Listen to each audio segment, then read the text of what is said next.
Friends, இன்றைக்கி டேஸ்டியான வெங்காய புளிக்குழம்பு எப்படி பண்ணலாங்கிறத பார்க்கலாம். இந்த குழம்பு பார்த்திங்கன்னா ரொம்ப ஒரு ஈஸியான ரெசிபி. யார் வேணாலும் ட்ரை பண்ணலாம். பிகினர்ஸ், பேச்சுலர்ஸ் இவங்கெல்லாம் ரொம்ப ஈஸியாக இந்த குழம்பை செஞ்சு முடிச்சிடலாம்.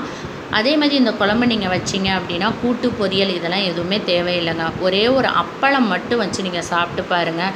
ஹோல் சாப்பாட்டையே நம்ம காலி பண்ணிடலாம். ஸோ அந்த அளவுக்கு டேஸ்டியான புளிக்குழம்பை எப்படி பண்ணலாங்கிறத பார்க்கலாம். ஒரு கடாய் எடுத்து அடுப்பில் காய வச்சுக்கோங்க. அதில் 5 டேபிள் ஸ்பூன் அளவுக்கு நல்லெண்ணெய் சேர்த்துக்கோங்க. நல்லெண்ணெய் தான் ரொம்ப நல்லாயிருக்கும்.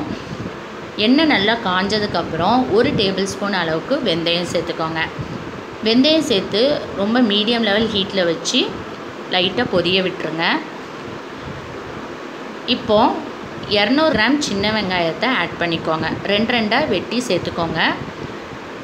எண்ணெயில் லைட்டாக வதங்கினதுக்கப்புறம் 20 பல்லு பூண்டு, ஒரே ஒரு கத்திரிக்காய். இது ஆப்ஷனல் தான். விருப்பம் இல்லைன்னா நீங்கள் அவாய்ட் பண்ணிக்கலாம். அது கூட ஒரு கொத்து கருவேப்பிலை போட்டு எண்ணெயில் நல்லா வதக்கிக்கோங்க. ஸோ இந்த அளவுக்கு நல்லா வதங்கினதுக்கப்புறம் ஒரு மீடியம் சைஸ் தக்காளியை வெட்டி ஆட் பண்ணிக்கோங்க. அது கூட காரத்துக்கு 2 பச்சை மிளகாய். இப்போ இது எல்லாமே பார்த்திங்கன்னா எண்ணெயில் ஒரு 3 நிமிஷமாவது நல்லா வதங்கணும். அது வரைக்கும் நம்ம வெயிட் பண்ணலாம்.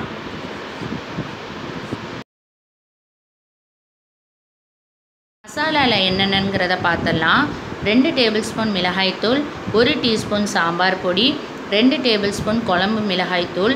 இது ஏற்கனவே நான் எப்படி அரைக்கணும்னு வீடியோ போஸ்ட் பண்ணியிருக்கேன். அதை கூட செக் பண்ணி பார்த்துக்கோங்க. 1 டேபிள் ஸ்பூன் சீரகத்தூள். ஸோ இதுதான் மசாலா. இப்போ நல்லா அந்த அளவுக்கு நல்லா வதங்கினதுக்கப்புறம் நம்ம எடுத்து வச்சுருக்கிற மசாலாவையெல்லாம் இதில் சேர்த்துடலாம். சேர்த்துட்டு நல்லா மிக்ஸ் பண்ணி விட்டுருங்க. மசாலா சேர்த்த உடனே லைட்டாக அடி பிடிக்கிற மாதிரி இருக்கும். ஸோ அதனால் கொஞ்சமாக நம்ம தண்ணி சேர்த்துக்கலாம். தண்ணி சேர்த்து எல்லாத்தையும் நல்லா மிக்ஸ் பண்ணி விட்டுருங்க. இப்போ இது கொஞ்ச நேரம் கொதிக்கட்டும்.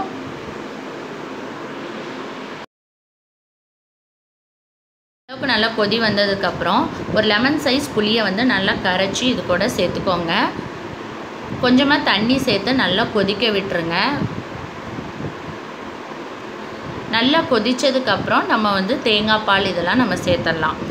நான் பார்த்திங்கன்னா ஒரு 4-5 வெண்டைக்காயை லைட்டு எண்ணெயில் வதக்கி அதுக்கப்புறம் நான் இது கூட சேர்த்துருக்கேன். அந்த வீடியோ கட் ஆயிடுச்சு.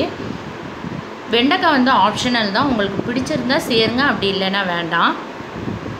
ஸோ இந்த அளவுக்கு நல்லா கொதி வந்ததுக்கப்புறம் தேங்காய் பால் நம்ம சேர்த்துக்கலாம். தேங்காய் பால் பார்த்திங்கன்னா ஒரு 1/4 மூடி தேங்காயை அரைச்சி பால் எடுத்து சேர்த்துக்கோங்க.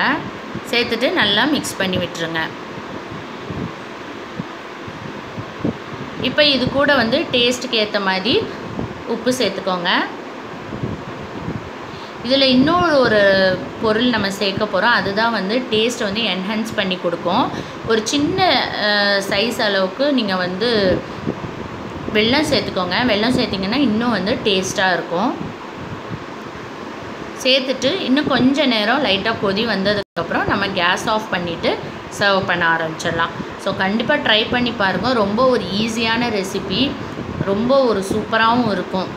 சுட சுட சாதத்தோடு வச்சு நம்ம இந்த புளிக்குழம்பை வச்சு சாப்பிடும்போது ரொம்ப சூப்பராக இருக்கும். ஸோ கண்டிப்பாக ட்ரை பண்ணி பாருங்கள். ட்ரை பண்ணி பார்த்துட்டு எப்படி இருந்துச்சுன்னு கமெண்டில் சொல்லுங்கள்.